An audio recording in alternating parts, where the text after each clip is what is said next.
how are you?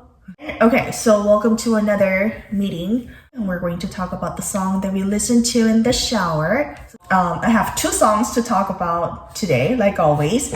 And the first song is Love Killa by Monsta X. Monsta X is probably one of the biggest acts in K-pop at the moment. And Love Killa is the title track of their third studio album, which was released in November last year. And not that anyone cares, but Shanu is my bias. I just want to put it out there real quick. I hope everybody knows who I'm talking about. No idea. Oh, okay. And I'm like, I love you. I am following you on Instagram. I'm following you on YouTube. Yes. Oh my God. He is the best. This song is about a toxic relationship. You love this person, you hate this person. You know he or she is toxic, but you cannot let go of that person. Yeah, what I like about this song is this fat beat throughout the song. I am all about it. Very strong, intense beat. I think it's perfect for me to play in the morning, especially in the shower. I need to wake up, right? And the second song is 미녀와 야수 by DJ DOC, but when the song was released, they were called by DJ Dog instead of DJ DOC. The song was released in 1996. To this day, I think this is the best dance number from the 90s. Every time I crave something old school, then I always reach for this song. I was in 4th grade. And you know when you go school camping, there's always a talent show at night, right? So my friends and I decided to dance to this song. And then I guess the words got out. A 5th grader 언니, 5학년 선배 언니가 she called all of us, right? And then she goes, you know, I heard that you guys gonna dance to the song. And we're like, yeah. And then she goes, you know, that's really inappropriate for young students like us because it's very provocative. She goes, yeah. So she goes, it's too provocative. You guys shouldn't dance to this song. You know, it's too much. You know, so maybe you should consider another song, right? And then my friends, they all got scared. So they're like, I think we're gonna have to change the song, right? And I'm like, she says, you know, we're gonna dance to this song. We already practiced, right? So I decided to become a little rebel. And I'm like, yes, we're gonna do every single body roll plus 2 in this song. So we did. We ended up dancing to this song on a talent show. 25 years later, I watched this stage again, and then I see why she said what she said. There are a lot of body rolls, and you know they're humping each other. I still remember every single move of the choreography. Yeah, I know. I get like super like excited every time I talk about music or like the songs that I love. But it's not easy to find someone who also enjoys the same playlist like I do. So yeah, bear with me, please. This song was on the same album with 겨울 이야기. I feel super old. Yeah, 겨울 이야기랑 and then Remember. 그녀의 속눈썹은 길다라는 그런 히트곡이 있었죠. Yeah, they were bigger than 미녀와 야수보다 더 컸지만, but 미녀와 야수 was my pick. And 적재, very, like everybody agreed, very nostalgic and very emotional in a way, right? So I looked him up, right, online to see how old he was. I thought maybe he could be my age, right? I wonder why he decided to come up with this specific time of his life in high school. 2006, I was already in college, looking for opportunities to go overseas. But still, I can understand what he was trying to say. You know, as we grow older, it's more and more difficult to stay connected with your friends, right? Your friends get married or they have other priorities in their lives. So like, I can see why we're doing better than before, but at the same time, you definitely miss, you know, the time before. I really like that song. I would like to check out his other songs as well. Yeah.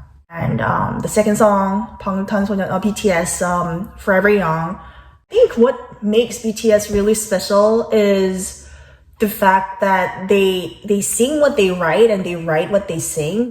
And not only are they really great performers, but they're really excellent storytellers, you know, because like everybody agreed here that we were all able to relate to the lyrics, and they're special because they're not afraid of talking about their vulnerability, their insecurities, their fears, right? So I think that's really what makes them really authentic.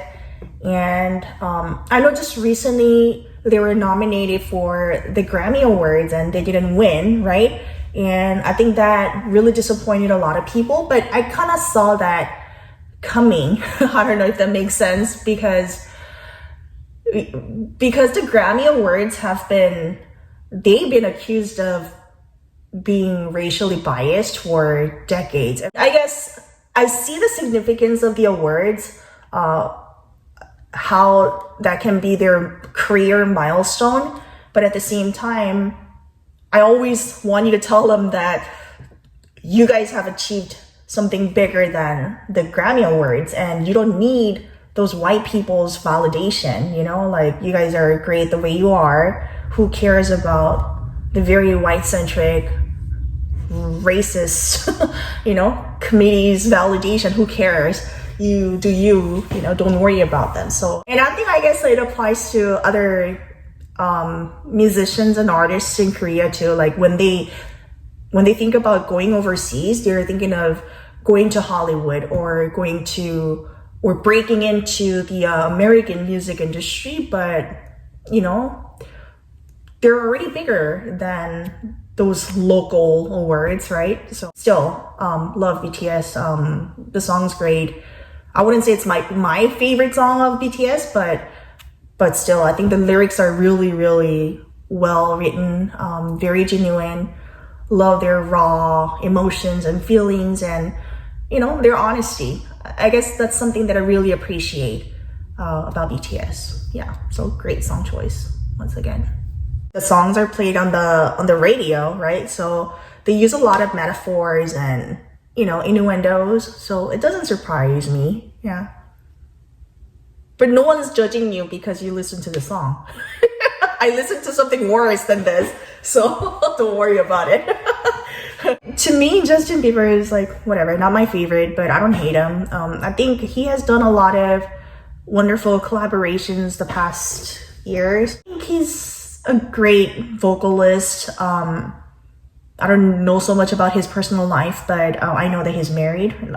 But again, it strikes me every time, and I'm like, oh yeah, that's right, he's married. Englishman in New York, I was a huge fan of Lula when I was a kid. You know, I was like 6 or 7 years old. They had a concert in Seoul, and then they covered the song in their concert. So they changed the lyrics a little bit because, you know, obviously they're not English. So they changed it to like Koreana in New York. And then when I heard the song, I was like, oh my God, the song is beautiful, right? So like my young self, I was only like 6 or 7 years old back then. So yeah. I clearly remember, the first time I heard the song. And Sting, the singer, is probably one of the most loved foreign artists in Korea. Like everybody knows Sting. If you know P, then you have to know Sting because, you know, 태양을 피하는 방법, the original track is a Sting song. So I don't know if you guys know. 몰랐구나. 아, 진짜 몰랐어요? I mean, did you know? You didn't know? Oh my God, you guys, what? Yes, so Sting, everybody knows Sting because, you know, before B came out with this 태양을 피하는 방법, it was Sting's song. Shit, I forgot the title of that song. Gee, I'll look it up and I'll let you guys know.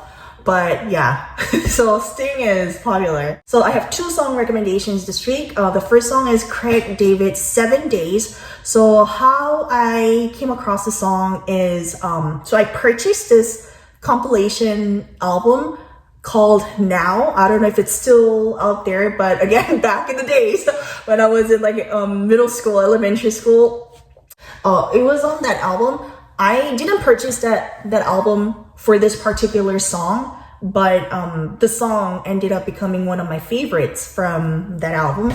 And that's how I learned who Craig David was. So I purchased this song, 7 Days, was from his debut album. I think it was his second single. I don't have that album, but after I learned this song, I purchased his studio album, the second studio album. Oh my God, like I wouldn't have recognized him if I just saw him on TV. Like he does not look like what he used to. So anyhow. And the second song is Lupe Fiasco's featuring Trey Songz, Out of My Head. This was released in 2015. I heard this on the radio for the first time. I didn't know who Lupe Fiasco was or Trey Songz was, but immediately when I heard this song on the radio, I fell in love. So it was a nice introduction to Trey Songz as an artist. Trey Songz actually said that this track was one of his favorite collaborations that he's done. So yeah, interesting. And then I became a huge fan of Trey Songz after this song. So yeah, I've even been to his concert a few years ago. The melody is very catchy too, right? So yeah, I like these two songs.